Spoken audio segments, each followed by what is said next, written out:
ಹೊರಗಡೆಯಿಂದ ಬಂದಿರತಕ್ಕಂಥ ಪ್ರವಾಸಿಗಳು, ಹೊರಗಡೆಯಿಂದ ಬಂದಿರತಕ್ಕಂಥ ಯಾತ್ರಿಗಳು ನಾವು ಯಾವ ಕಲ್ಪನೆಯನ್ನು ಇಟ್ಕೊಂಡು ಬರ್ತಾರೋ ಆ ಕಲ್ಪನೆಯ ಭಾರತವನ್ನು ನಾವು ಅವ್ರಿಗೆ ಕೊಡ್ಲಿಕ್ಕೆ ಆಗಲಿಲ್ಲ. ಭಗವಂತನ ಸೃಷ್ಟಿಯಲ್ಲಿ ಗುರುತ್ವಾಕರ್ಷಣೆ ಶಕ್ತಿ ಇದೆ. ಇವತ್ತಿನ ಸಮಸ್ಯೆಗಳಿಗೆ ಪರಿಹಾರ ಕೊಡುತ್ತಾ? ನನ್ನಂಥವ್ರಿಗೆ ಅದರಿಂದ ಏನು ಅರ್ಥ ಆಗೋದಿಲ್ಲ. ಒಂದ್ಸಲ do as I say, not as I do.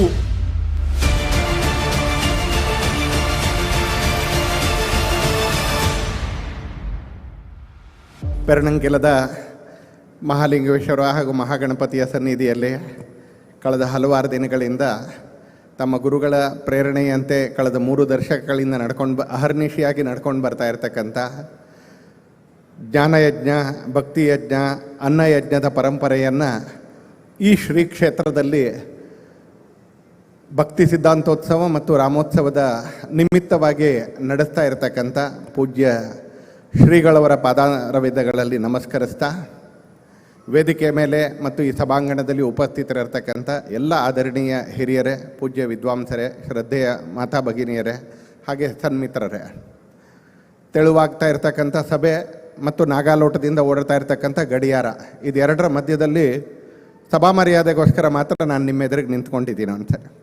ಇಬ್ಬರು ಹಿರಿಯರು ನಮ್ಮ ಮಧ್ಯದಲ್ಲಿ ಅವರ ಜೀವನದ ಅನುಭವದ ಸಾರವನ್ನು ಶಬ್ದಗಳಲ್ಲಿ ನಮ್ಮ ಮುಂದೆ ಇಟ್ಟಿದ್ದಾರೆ.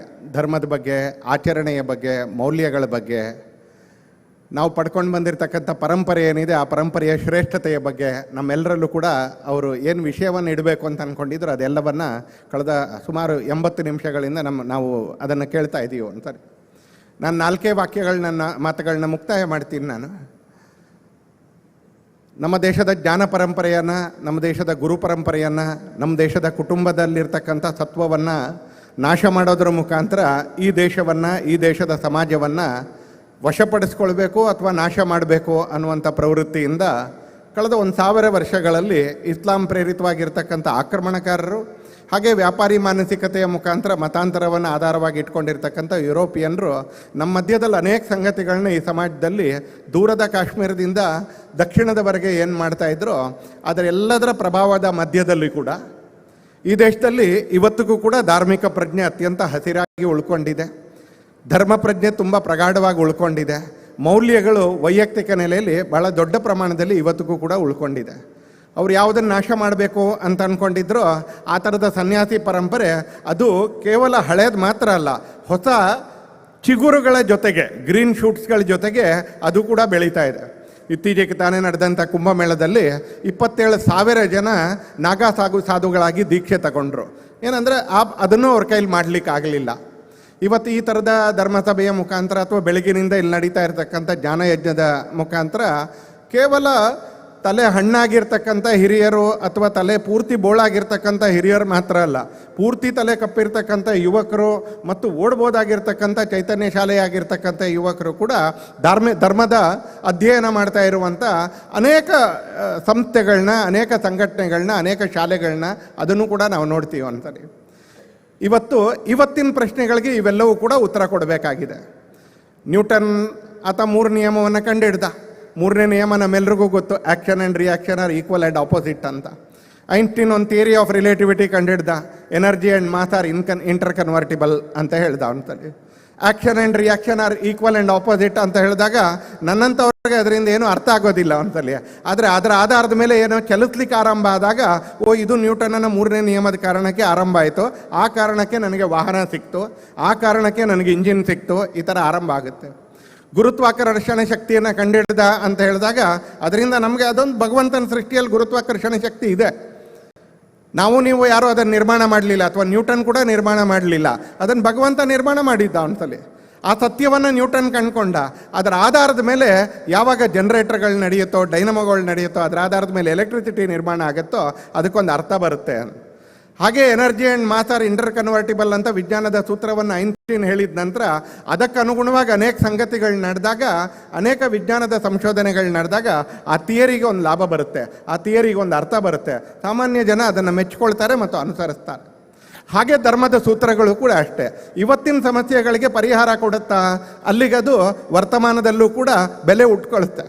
ಅನೇಕ ಸಂಗತಿಗಳು ಇವತ್ತಿನ ಸಮಸ್ಯೆಗಳಿಗೆ ಅದು ಪರಿಹಾರ ಕೊಡೋದಿಲ್ಲ, ಅದೆಲ್ಲವೂ ಬಿಟ್ಟು ಹೋಗುತ್ತೆ. ಬಿಟ್ಟು ಹೋಗಿರೋದನ್ನು ನಾವು ನೋಡ್ತೀವಿ ಒಂದ್ಸಲಿ. ಅವು ಕೇವಲ ಗ್ರಂಥಗಳಲ್ಲಿ ಉಳ್ಕೊಳ್ಳುತ್ತೆ. ಇವತ್ತು ನಮ್ಮ ವಿಚಾರ ಅದು ಸನಾತನ ಅಂತ ಯಾಕೆ ಹೇಳ್ತೀವಿ ಅಂತ ಕೇಳಿದ್ರೆ ಅದು ಅವತ್ತೂ ಸಲ್ತಿತ್ತು ಇವತ್ತೂ ಸಲ್ಲುತ್ತೆ ಅನ್ನೋ ಕಾರಣಕ್ಕೆ ಸನಾತನ ಅದೊಂದು ಶಬ್ದ, ಅದು ಅವತ್ತೂ ಸಲ್ತಿತ್ತು, ಪ್ರಾಚೀನದಲ್ಲೂ ಸಲ್ತಿತ್ತು, ವರ್ತಮಾನದಲ್ಲೂ ಸಲ್ಲುತ್ತೆ ಅನ್ನೋ ಕಾರಣಕ್ಕೋಸ್ಕರ ಅದನ್ನು ಸನಾತನ ಅಂತ ಹೇಳ್ತೀವಿ. ಇವತ್ತಿನ ಸಮಸ್ಯೆಗಳಿಗೆ, ಇವತ್ತು ಬದುಕು ಶಿಥಿಲ ಆಗ್ತಾ ಇರ್ತಕ್ಕಂಥ ಸಂದರ್ಭದಲ್ಲಿ, ಕುಟುಂಬಗಳು ಭಾಳ ತೆಳುವಾಗ್ತಾ ಇರ್ತಕ್ಕಂಥ ಸಂದರ್ಭದಲ್ಲಿ, ಆಚರಣೆ ಭಾಳ ಬಲವಾಗ್ತಾ ಇರಬೇಕಾದ್ರೆ ಆ ಆಚರಣೆಗಳ ಜೊತೆಗೆ ಜೀವನದಲ್ಲಿ ಏನೇನು ಅಳವಡಿಕೆ ಆಗಬೇಕೋ ಆ ಅಳವಡಿಕೆ ಭಾಳ ತೆಳುವಾಗ್ತಾ ಇರ್ತಕ್ಕಂಥ ದಿನಗಳಲ್ಲಿ ರಾಮಾಯಣದ ಕಥೆಯನ್ನು ಕೇಳ್ತಾ ಕೇಳ್ತಾ ಕೇಳ್ತಾ ಒಡೆದೋಗ್ತಾ ಇರ್ತಕ್ಕಂಥ ಕುಟುಂಬಗಳ ಮಧ್ಯದಲ್ಲಿ ಇವತ್ತು ನಾವು ಇವತ್ತಿನ ಸಮಸ್ಯೆಗಳಿಗೆ ನಮ್ಮ ಈ ಎಲ್ಲ ವಿಚಾರಗಳು ಉತ್ತರ ಕೊಡಬೇಕು ಅನ್ನೋದನ್ನು ಇಲ್ಲಿರ್ತಕ್ಕಂಥ ಎಲ್ಲ ವಿದ್ವಾಂಸರು, ನನ್ನಂಥ ಎಲ್ಲ ಸಾಮಾಜಿಕ ಕಾರ್ಯಕರ್ತರು ನಾವು ಅರ್ಥ ಮಾಡ್ಕೊಳ್ಬೇಕು ಇವತ್ತು ಅಂತ. ಯಾಕಂದರೆ ಜಗತ್ತು ನಮ್ಮ ಪ್ರಾಚೀನದ ಕಾರಣಕ್ಕೂ, ನಮ್ಮ ವರ್ತಮಾನದ ಕಾರಣಕ್ಕೂ, ನೇತೃತ್ವದ ಕಾರಣಕ್ಕೂ, ಸತ್ವದ ಕಾರಣಕ್ಕೂ, ಜ್ಞಾನದ ಕಾರಣಕ್ಕೂ ಇವತ್ತು ಭಾರತದ ಕಡೆಗೆ ನೋಡ್ತಾ ಇದೆ. ಭಾರತಕ್ಕೆ ಬರುತ್ತೆ, ಆದರೆ ಭಾರತಕ್ಕೆ ಬಂದಾಗ ಅದಕ್ಕೆ ಏನು ಸಿಗುತ್ತೆ ಅಂತ ಕೇಳಿದ್ರೆ ಅನೇಕ ಸಲ ಪ್ರಶ್ನಾರ್ಥಕ ಚಿಹ್ನೆ ಅಥವಾ ಹೆದರಿಕೆ ಆಗುವಂಥ ರೀತಿಯಲ್ಲಿರುತ್ತೆ. ಹೊರಗಡೆಯಿಂದ ಬಂದಿರತಕ್ಕಂಥ ಪ್ರವಾಸಿಗಳು, ಹೊರಗಡೆಯಿಂದ ಬಂದಿರತಕ್ಕಂಥ ಯಾತ್ರಿಗಳು ಮನಸ್ಸು ಯಾವ ಕಲ್ಪನೆಯನ್ನು ಇಟ್ಕೊಂಡು ಬರ್ತಾರೋ ಆ ಕಲ್ಪನೆಯ ಭಾರತವನ್ನು ನಾವು ಅವ್ರಿಗೆ ಕೊಡ್ಲಿಕ್ಕೆ ಆಗಲಿಲ್ಲ ಅಂತ ಹೇಳಿದ್ರೆ ನಾವು ಜಗತ್ತು ಮತ್ತು ಮಾನವ ಕುಲದ ಎದುರುಗಡೆ ನಮ್ಮ ಕರ್ತವ್ಯವನ್ನದಿಂದ ನಾವು ವಂಚಿತರಾದಾಗ ಆಗುತ್ತೆ. ಹಾಗಾಗಿ ಸಂಘಟನೆ ಒಂದರ ಹಾಡಿನ ಒಂದು ಸಾಲು ಹೇಳುತ್ತೆ, ದಿಟದಿ ನಾವು ಅಳಿಸಬೇಕು ನುಡಿಯ ನಡೆಯ ಅಂತರ, ರಚಿಸಬೇಕು ನವ ಸಮಾಜ ಸರ್ವಾಂಗ ಸುಂದರ ಅಂತ. ಎರಡೇ ಸಾಲು ಹೇಳಿದ್ರು ಒಂದ್ಸಲ, ದಿಟದಿ ನಾವು ಅಳಿಸಬೇಕು ನುಡಿಯ ನಡೆಯ ಅಂತರ ಅಂತ. ಇವತ್ತು ಅತ್ಯಂತ ದೊಡ್ಡ ಸಮಸ್ಯೆ ನಮ್ಮ ಸಮಾಜದಲ್ಲಿ ಏನು ಅಂತ ಕೇಳಿದ್ರೆ, ಎಲ್ಲ ರಂಗಗಳಲ್ಲಿ ನುಡಿ ಮತ್ತು ನಡೆ ಇದರ ಮಧ್ಯದಲ್ಲಿ ಏನು ಸಂಬಂಧ ಇಲ್ಲ. Do as I say not as I do ಅನ್ನೋದೊಂದು ಸಿದ್ಧಾಂತ ಥರ. ನಾನು ಹೇಳ್ತೀನೋ ಹಾಗೆ ನಡ್ಕೋ, ನಾನು ಹೇಗೆ ನಡ್ಕೋತೀನೋ ಹಾಗೆ ನಡ್ಕೊಳ್ಳೋದಲ್ಲ. ನಾನು ಹೇಗೆ ನಡ್ಕೋತೀನೋ ಹಾಗೆ ನಡ್ಕೊಂಡ್ರೆ ಭಾಳ ಅಪಾಯ ಆಗುತ್ತೆ ಅನ್ನುವಂಥ ಪರಿಸ್ಥಿತಿ ಇವತ್ತು ಅನೇಕ ಸಂಗತಿಗಳಲ್ಲಿ ನಮಗೆ ಕಾಣಿಸುತ್ತೆ. ಹಾಗಾಗಿ ಆ ಎರಡು ಸಾಲುಗಳು, ಸಂಘಟನೆಯೊಂದರ ಹಾಡಿನ ಎರಡು ಸಾಲುಗಳೇನಿದೆ, ದಿಟದಿ ನಾವು ಅಳಿಸಬೇಕು ನುಡಿಯ ನಡೆಯ ಅಂತರ, ಎಲ್ರಿಗೂ ಅನ್ವಯಿಸುತ್ತೆ. ಇದು ಒಂದು ಕುಟುಂಬದಲ್ಲಿರ್ತಕ್ಕಂಥ ಹಿರಿಯರಿಂದ ಹಿಡಿದು, ಒಂದು ಸಂಘಟನೆಗಳನ್ನ ನಡೆಸ್ತಾ ಇರ್ತಕ್ಕಂಥ ಪ್ರಮುಖರಿಂದ ಹಿಡಿದು, ಆಡಳಿತದ ಚುಕ್ಕಾಣಿ ಹಿಡ್ಕೊಂಡಿರ್ತಕ್ಕಂಥ ರಾಜಕಾರಣಿಗಳಿಂದ ಹಿಡಿದು, ಮಠ ಮಂದಿರಗಳಲ್ಲಿ ಇರ್ತಕ್ಕಂಥ ವಿದ್ವಾಂಸರವರೆಗೆ ಎಲ್ರಿಗೂ ಅನ್ವಯಿಸುತ್ತೆ ನಮಗಿದು. ದಿಟದಿ ನಾವು ಅಳಿಸಬೇಕು ನುಡಿಯ ನಡೆಯ ಅಂತರ. ಅಪ್ಪ ಅಮ್ಮಂದ್ರಿಗೂ ಅನ್ವಯಿಸುತ್ತೆ ಇದು ಮಕ್ಕಳ ಎದುರುಗಡೆ, ಅಪ್ಪ ಅಮ್ಮಂದ್ರಿಗೂ ಅನ್ವಯಿಸುತ್ತೆ ಮಕ್ಕಳ ಎದುರುಗಡೆ. ಹಾಗೆ ರಚಿಸಬೇಕು ನವ ಸಮಾಜ ಸರ್ವಾಂಗ ಸುಂದರ. ಯಾಕಂದರೆ ಅದು ನಮ್ಮ ಕರ್ತವ್ಯ, ಅದು ನಮ್ಮ ಖುಷಿಗೋಸ್ಕರ ಅಲ್ಲ, ನಮ್ಮ ಆನಂದಕ್ಕೂ. ಭಾರತ ಹೀಗಿರಬೇಕು ಅನ್ನೋದು ನಮ್ಮ ಹೆಗ್ಗಳಿಕೆಗೋಸ್ಕರ ಅಲ್ಲ, ನಮ್ಮ ಖ್ಯಾತಿಗೋಸ್ಕರ ಅಲ್ಲ, ನಮ್ಗೆ ಯಾರೋ ಪ್ರಶಸ್ತಿ ಕೊಡಬೇಕು ಅಂತ ಅನ್ನೋ ಕಾರಣಕ್ಕೋಸ್ಕರ ಅಲ್ಲ, ಅಥವಾ ನಮ್ಮ ಖುಷಿಗೆ ಆನಂದಕ್ಕಲ್ಲ. ಭಾರತ ಹೀಗಿರಬೇಕು, ಅದರಲ್ಲಿರ್ತಕ್ಕಂಥ ಹಿಂದೂಗಳು ಹೀಗಿರಬೇಕು, ಅವ್ರ ಮನೆ, ಸಂಘಟನೆ, ಸಂಸ್ಥೆ ಮತ್ತು ಅವ್ರ ಜ್ಞಾನ ಪರಂಪರೆ ಹೀಗಿರಬೇಕು ಅಂತಕ್ಕಂಥದ್ದು ಜಗತ್ತಿನ ಎದುರಿಗೆ ನಮ್ಮ ಕರ್ತವ್ಯ. ಅದನ್ನು ಈ ನೆಲ ಮಾಡಲಿಲ್ಲ ಅಂತ ಹೇಳಿದ್ರೆ ಜಗತ್ತಿಗೆ ಭಾಳ ತೊಂದರೆ ಆಗುತ್ತೆ ಅನ್ಸರಿ. ಇದನ್ನು ಅರ್ಥ ಮಾಡ್ಕೊಳ್ತಾ ಇಲ್ಲಿ ನಡೀತಾ ಇರ್ತಕ್ಕಂಥ ಜ್ಞಾನ ಯಜ್ಞದ ಮುಖಾಂತರ, ಇಲ್ಲಿ ನಡೀತಾ ಇರ್ತಕ್ಕಂಥ ಭಕ್ತಿ ಯಜ್ಞದ ಮುಖಾಂತರ, ಇಲ್ಲಿ ನಡೀತಾ ಇರ್ತಕ್ಕಂಥ ಅನ್ನ ಯಜ್ಞದ ಮುಖಾಂತರ ಈ ಎಲ್ಲ ಸಂಗತಿಗಳು ಇವತ್ತೇನು ಶಿಥಿಲ ಆಗ್ತಾ ಇದೆಯೋ ಅವಕ್ಕೆಲ್ಲ ಶಕ್ತಿ ತೆಗಲಿ ಅಂತ ಮಾತ್ರ ಹಾರೈಸ್ತಾ, ಮತ್ತೊಮ್ಮೆ ದಿಟದಿ ನಾವು ಅಳಿಸಬೇಕು ನುಡಿಯ ನಡೆಯ ಅಂತರ ಅನ್ನೋದನ್ನು ಸದಾಕಾಲಕ್ಕೂ ನಮ್ಮ ಮಧ್ಯದಲ್ಲಿ ಒಂದು ವಾಸ್ತವದ ನೆಲೆಗಟ್ಟಿನಲ್ಲಿ ಯೋಚನೆ ಮಾಡಬೇಕಾಗಿರ್ತಕ್ಕಂಥ ಒಂದು ವಿಷಯವಾಗಿ ಇಟ್ಕೊಳ್ಳೋಣ ಅಂತ ಮಾತ್ರ ಹಾರೈಸ್ತಾ, ಮತ್ತೊಮ್ಮೆ ಪೂಜ್ಯರ ಪಾದಾರವಿಂದಗಳಲ್ಲಿ ನನ್ನ ನಮಸ್ಕಾರಗಳನ್ನ, ಪ್ರಣಾಮಗಳನ್ನ ಸಲ್ಲಿಸ್ತಾ ನನ್ನ ಮಾತನ್ನು ನಾನು ಮುಕ್ತಾಯ